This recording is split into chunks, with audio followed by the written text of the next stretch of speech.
చందు ఉన్నప్పుడు శిల్ప ఇబ్బందులు అనుభవించిందా, ఇప్పుడు ఇంకెక్కువ ఇబ్బందులు అనుభవిస్తుందా? చందు ఉన్నప్పుడు ఫేస్ డిఫరెంట్, అంటే తన టార్చర్స్ కానీ తను పెట్టే ఇబ్బందులు అవన్నీ వేరు. ఫైనాన్షియల్గా చాలా చాలా వీక్ ఉండే.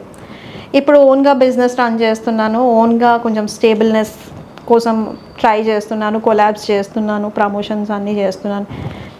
పర్టికులర్గా యూట్యూబ్ కూడా స్టార్ట్ చేశాను కాబట్టి ఫైనాన్షియల్గా మేనేజ్ చేయడానికి ట్రై చేస్తున్నాను. సో మేబీ బెటర్ అవుతుంది అనేసి అని అనుకో. ఆర్థికంగా అయితే ఓకే శిల్ప, బెటర్ అంటే తింటున్నా ఉంటున్నాం అంతవరకు. సేవింగ్స్ అట్లా అని ఏం లేదు, జస్ట్ ఆ రోజు మాటకి గడుస్తుందా అంటే హ్యాపీగా గడుస్తుంది. సో ఒక మీడియా పరంగా మీరు వెళ్ళినప్పుడు వాళ్ళు మీకు హెల్ప్ చేయడం జరిగింది అంటే అందరు చాలా కొంతమంది తెలిసిన వాళ్ళందరూ హెల్ప్ చేశారు.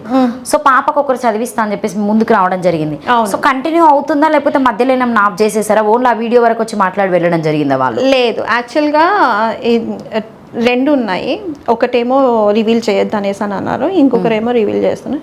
పాపని బాబుని ఇద్దరిని చదివిస్తున్నారు. హాస్టల్ వేసావా లేకపోతే ఇప్పుడు?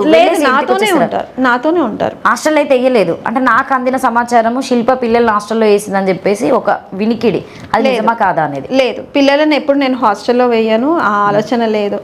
నేను ఎంతకాలం ఉంటానో అంతకాలం నా పిల్లలు నాతోనే ఉంటారు. వదిలేయవు లేదు.